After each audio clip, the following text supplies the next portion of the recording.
Well, welcome back for another episode of SNG Now. And I see that my glasses are glaring much like Adamas do in Battlestar Galactica, but that's okay. I forgot to shoot stuff at the end yesterday on Friday. George and I were working away, and I was preparing stuff for the Star Child, which I'm going to do, which will be studio scale, an exact replica of the one used in 2001. So I had to make an armature for that, blow up the baby to the right size. And in addition to that, I am starting a Moonwatcher. Now, some of you may not know what Moonwatcher means, but you do know what 2001 A Space Odyssey is. And in the beginning, we have the early Australopithecus, which were the forerunners of our civilization today. What we evolved from. I know some of you will dispute that, but go ahead, whatever. But I'm going to make Moonwatcher, which was the lead one, the one that discovered the bone and started smashing the skulls with it, then went to battle, and then of course threw the bone up in the air, and this will come as a surprise to some of you. It tumbled and tumbled and tumbled, and the next thing you saw was not a spacecraft, it was a nuclear orbiting bomb. Yeah, that's right. Some of you know this. So I'm doing that one, and I'm doing an exact replica of it, and I'm doing it by using the same methods that Stuart Freeborn did, doing it on my life mask, because I'm going to make the whole costume and wear it at Comic-Con. But I'm also going to make it available, as I'm going to also make, to some of you collectors, very limited, the Star Child as well. Now, this will have a silicone skin instead of a foam rubber skin, because foam rubber rots away, as you can clearly see by the ones that were in the exhibit. So the silicone skin will be more flexible. The lip will be able to move quite easily because it is going to have the lip mechanism in it, and of course it will last just about forever. The X-Wing is coming along really well, and I'll be showing you some pictures of that too. I just started before I left. I started doing some coloring on it and some airbrushing and stuff, and it's really starting to look really, really cool. I love that model. So anyway, let's get on with the show and show you everything that's going on, and then I'll come back and say goodbye. So here we are opening up another round of ears, and it took 2 times running to get down the procedure for these ears so that they come out right, and for the encapsulation of the baldies to stay on, which it does. But it's all in the timing. You just got to get that last coat of baldies in there over your 3 coats. Well, it's still kind of wet, kind of sticky. You stick in the silicone, the gel 10, and now you have a very good encapsulation, as you can see, both inside and out. And this ear here is perfect, of course. And this is another one of them they just opened, and you can see how painfully thin the edges are. And they're baldies, so you'll be able to blend these in with a bit of 99% alcohol perfectly in the ear. I mean, look at that. That is really, really nice. And the reason you get such good edges like this, if you've been following along, which means going back over several of my videos, you saw me sculpt in those overflows. These. They call them flash. They're really overflows. And that's what John Chambers called them back in the day when we were doing Planet of the Apes. What this did is you got all this hydraulic pressure in here. When you close this ear positive into here and press down, you'll get a lot of resistance if this surface is completely in contact with that surface. So you create an expanse, and you can see the expanse all between here and how the excess material flows out very. So I ran out of memory, but what I'm saying is that so when you press that piece in there, that hydraulic pressure is released because it can immediately flow across this little space from the blender edge to here very quickly into this open area so that the excess can flow out. And that's what gives you a really good blender edge. That, and also knowing how to sculpt the blender edge and knowing how to lay the flash right up to it. There you can see it. You can see the flash, how that works all the way around and how thin the edges are, and those edges just melt away with 99% alcohol right into the ear, and you've got it. Just like magic. And there they are back on the ear forms of Darren's ears.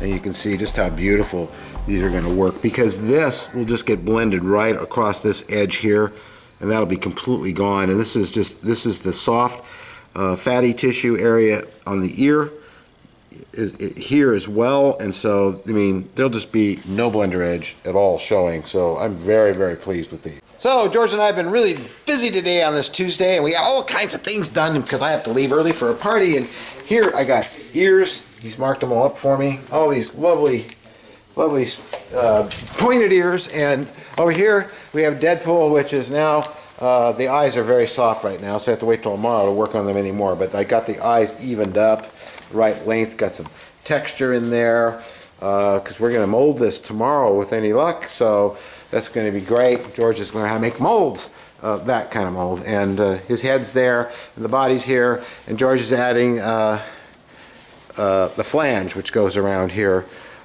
which makes this really thick and strong. And then, of course, this has got to have a flat piece put across this way and another piece that way for our molding purposes. Oh yes, MIB 29 nacelle, but not Giselle, nacelles, which is looking really nice now. So here it is. It's Wednesday, and look what I found. Isn't that cool? Nice metal embossed box. Deadpool.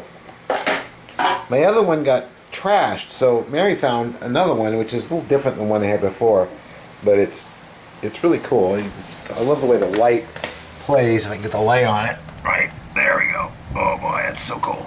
Anyway, got a new Deadpool watch. Everybody should have one, especially in this metal box, which is really cool. And anyway, but I digress. We are now working on Deadpool, George and I, and we're going to make a mold on this. Now, it looks like it's wet. In fact, it's not wet. It's got Krylon on it. I know, Rob Berman, who's watching, I shouldn't do that. But if I don't, this damn clay is so old, it's going to crack before I even get a mold made on it. So, and I am running silicone in the mold anyway, so it doesn't matter. So, we got this wonderful way of making molds that I don't know if I've shared with you before, but basically we use one of these, okay, and piece of board, block of clay, slice through it, equal thickness. Then we cut little goodies like this, about the same size. I'm not going to the moon with this. I'm just going to make a mass mold. Okay. And then George takes the camera. Alright, peel this off here. And I guess I'll start here. And bring it a little more forward this way.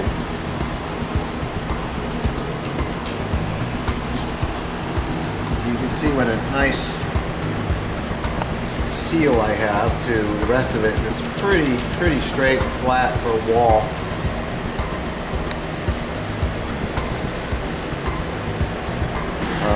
I should have given it more anyway.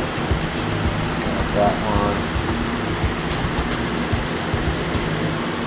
This way, a lot longer. I want to go around the ear. This is mold making 101. So now we're going to bring this around. That is actually my ear under there, and so which is hard stone. And I worry about that walking, so I go around it like that. And what you want when you do these is to have a very flat edge to the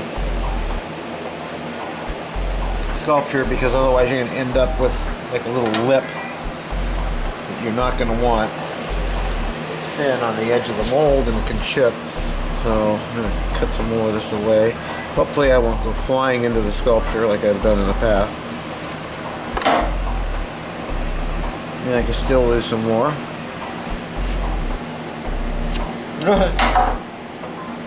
Scary, scary, scary.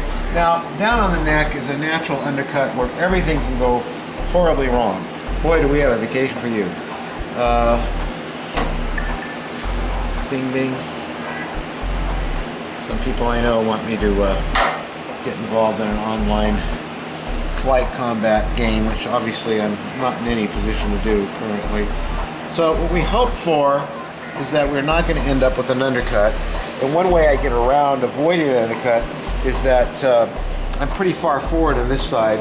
So on this side, I'm going a little bit further back. So one side will be a bit over, one side will be a bit under. It'll always come off, whether it's this way or that way. It's a little trick I've learned. I take these little excess pieces like this, put them back here, give some support. Like that, although I don't think we're going to need it much, judging by the way this is staying stuck. Pat, pat, pat. We're going to go around this, do the same thing all the way down to here, and then clean up the edge as best we can, and put some keys in it. We'll come back for that after a word from our sponsor. Here we go through the modern miracles of science. We have the first, the real quickie clay wall up. It took about 35-40 minutes to do that. Because it's a simple mold. It's just going to be for a splash mold. In UltraCal. Am I zoomed in? No, okay. So you can see the keys, very basic keys, nothing fancy here. So we're going to lay up some UltraCal on this. And a splash coat of UltraCal. And followed by a coat of UltraCal and burlap, and then another coat over that, and that'll be the first side. So here we are. I'm giving this guy a fiber. First we got him stoned, now we're getting him a fiber. So this is burlap we're putting on here to reinforce the splash coat we just did, and making sure it's in all the nooks and crannies. I know it sounds like a Thomas's muffin commercial, but you can see the UltraCal down here, and these are pre-moistened, and what I want to do is get a nice even coat of the fiber on this, not too much. You don't want these molds to be really, really thick. They don't need to be thick when you use proper supporting material like this burlap. You gotta make sure you work it all in really good, like that. And, otherwise you'll catch areas that have bubbles behind it, and that's right near the splash coat. And then when you poke at it, you'll go, "Oh, look at this perfect mold." And you stick your finger in there, and you go, "Oh wow, it's so nice inside." And you'll find a crevasse here, that. And while it's still wet, I'm going to squish in a bunch of, because I know there's little canyons behind here this will not conform to. You can see them. So the solution for that is to take more and force it in, like so.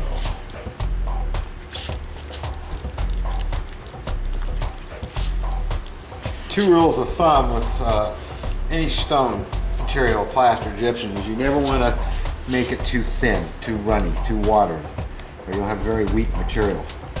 It's got to be a nice, you got to split the difference between being thin enough to capture the detail and eliminate bubbles and still have strength, and not having it run all over the place on you. So this is about the right thickness for, well, at least for the splash coat. The backup coat. The splash coat was a little thinner, as I recall, so.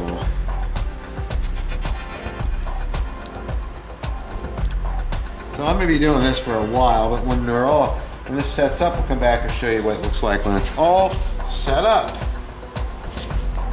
So as you can see, what I've done here is I'm removing the clay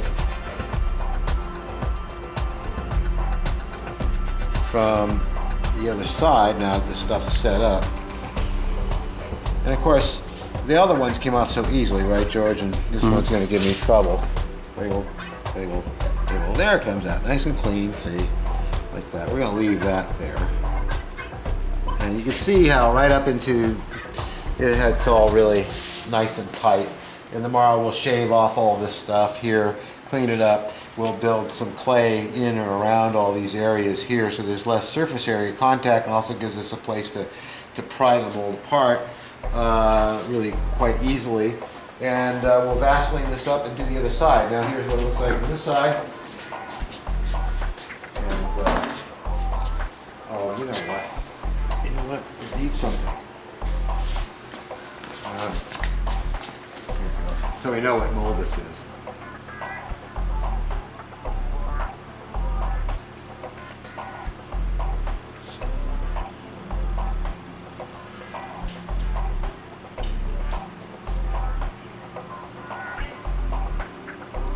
There, now I'm happy. Well, that's going to do it for us. I want to thank George Dare so much for coming all the way out here from New Jersey to work with us for the next 6 months. Something he wanted to do, he wanted to work with Steve Neill, and so he is, and he's being an incredible help. Thank you, George, so much. I want to thank everyone who's supporting us and who has been friending us on my new Facebook page, devoid of political, religious, and other garbage. It is strictly about the work at the studio. I also want to point out to any potential customers, clients, collectors, that anything that you might ask us to do, we can do, of course. But we also, in addition to accepting the US dollar, we also accept Bitcoin. That's correct. So if you're a Bitcoin person, so are we. And we can do business that way as well. As always, I thank all of you from the bottom of our hearts. That's Mary too, and George, and Xena and Wookie. Wookie? No, that was my old dog. Rosie, the Wonder Dog. We love you a whole bunch.